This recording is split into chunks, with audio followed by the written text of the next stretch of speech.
Hello, dear reader. I'm Elina Petrova, and you're invited to my home in Houston, where I will share with you 5 poems from my new book, Aching Miracle, which is a little miracle itself, if to know that I've been speaking English only for 8 years.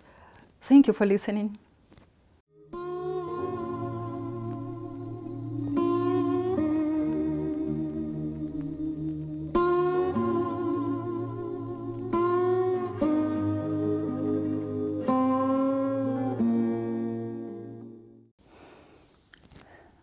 To Texas and beyond.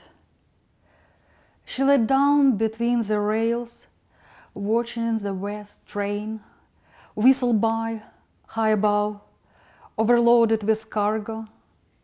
A clash of compartments, fumes from the firebox of its sepia predecessor, Raikouder's blues with a knife pressed on the string, the smell of fodder.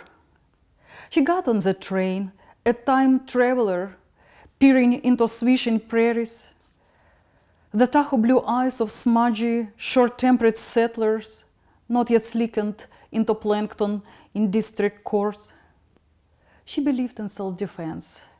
She believed in silence, hoarse whispering, shingles of southbound nomads, more than injustice, gore at the sheepfold. Dusted with snow, labor camp landfills of her forefathers.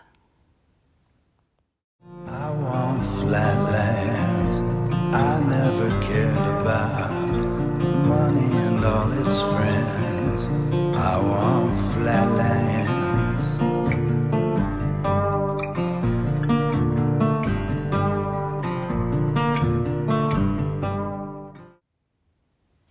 The next poem was inspired by Houston downtown, Patti Smith, and even Peter Pan in Kensington Gardens, from where I have epigraph. He was a poet, and they never exactly grown up. Flatland. Captain Hook, I fed your hand to a crocodile, not out of malice, but for survival. This city is swollen with oil. Towers are eerie at night. Gators never sleep. Your clocks tick away in the crocodile paunch. Birds guide the flyers. Even disheveled grey a la Patti Smith, no one owns a watch in the Neverland. I hover, a firefly, way up over dim lofts, lounges, along a procession of headlights in a traffic trance. I steep dive under the bridge to Chenevert Street, where the hungry lost boys line up on Sundays.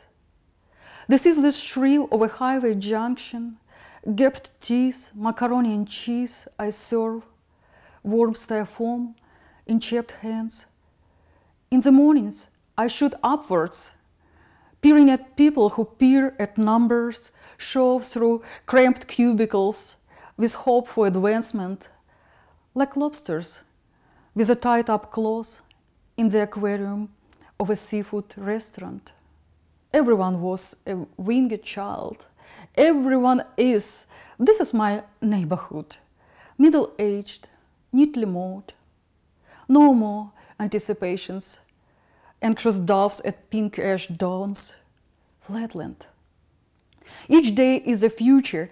Firm fresh fruit, I make juice, pour into your glass on the glass table, with a familiar sun ray trembling. October air is brisk, intense. Judgments are soft, passions tender, detached, embrace too much to claim possessions.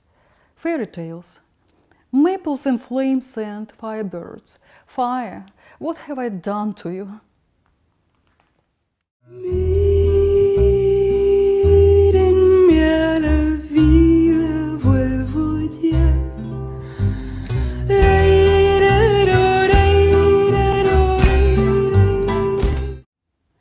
Pájaro, the bird. What is under your feet?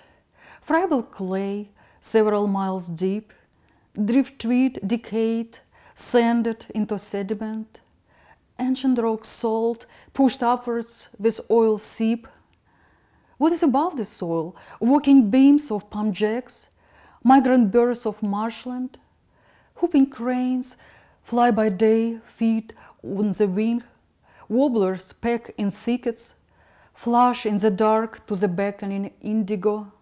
What flock are you from? In the six-word city. I'd be worthy nestling at Rice's campus if I had flown in time over the iron curtain to its Byzantine masonry. El Pájaro ruffles up on the blue security light. I'm late, jogging on Sunset Boulevard to Moby's extreme ways, with nothing to dash except for my empathy in broken English. Assimilation, the last of the tribes, looks back at the ancestral bio. Freedman's Town remains a few handmade pews in Antioch Church. Will I survive the Texas scorcher by my misplaced bullfinch song? Ruby drops spilled in the snow. El pajarito, mereme la vida vuelva ya. Polish me, foreign surf, like a pebble. Giblet waves of roof lines are so high. Freedom is warm, coffee at noon, in underwear. Working till 90 like Philip Johnson in his glass house, someday I'll gaze at my forest instead of wallpaper, coastal mangroves, roseate spoonbills, egrets.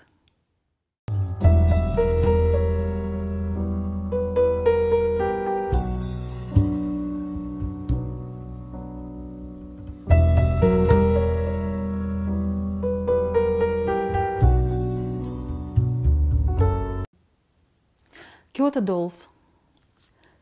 In my bedroom mirror are two black-haired Kyoto dolls. Pale, eyes closed, both wear brocade kimonos. One doll is in indigo, the other in orange. Missing the rope that once tied them together, they sleepwalk towards each other, but get lost in strange places.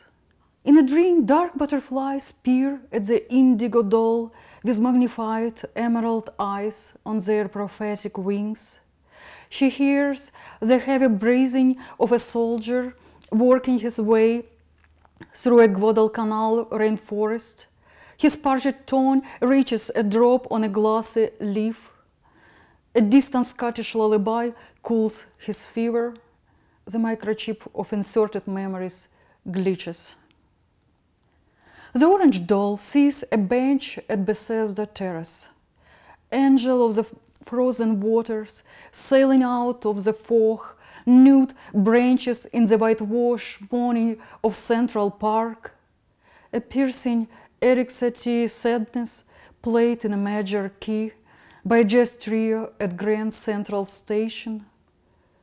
Greyhound buses depart to towns grown around ghostly ships of chemical plants. Towns of disillusioned waitresses with deep V-necks and voices, and blue-eyed workers with spent handsomeness that you don't know whether to cry for or live alone like that last cowboy on horseback struck trying to cross Route 66. Lonely are the brave. Donkeys prefer straw to gold, and it's nothing tragic. Life unfolds like Handel's Saraband from Barry Lyndon, through self-repeated intonation, the afternoon light, streaming sinful Baroque tenderness to trailer interiors.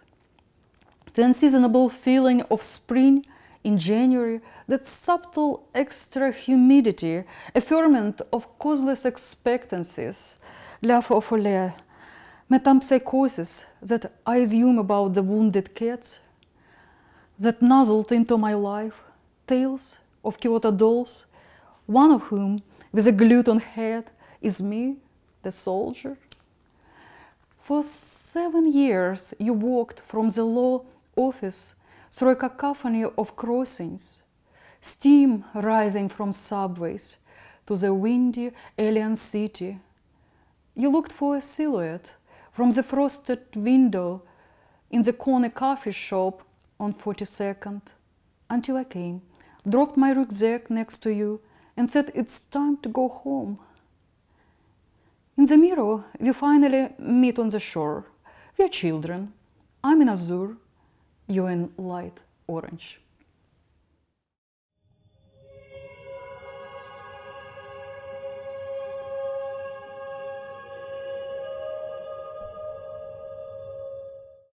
Polyphony. All that unites us is a chronicle of race and its mistranslations. Moses, depicted with horns by Michelangelo for San Pietro and Vincoli, but one example. Then, basics of quantum mechanics. Similar to the double-slit experiment, thoughts throw pearls of particles through lonely pinholes to the screen until they diffract, interfere, now waves of interwoven patterns.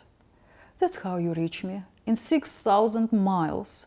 Sit on the corner of my bed and sigh. Floundering on the edge shapes a soul more sensitive than the skin on the burglar's fingers. Yet it's nothing to be proud of. A goldfish sees ultraviolet and infrared light. Butterflies smell pheromones from miles away. A half-centimeter medusa can be mortal in the polyp state, if not eaten. When I think of you, the cat gazes in awe at something slightly above my head. I'm too awestruck by prebiotic chemistry, the illusion of blue sky over the white light.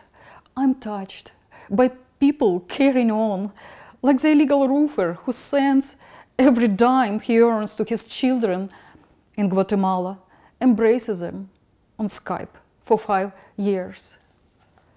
Complex and simple, all that unites us is a symphony by the one who told Moses on Sinai, "You shall not see me."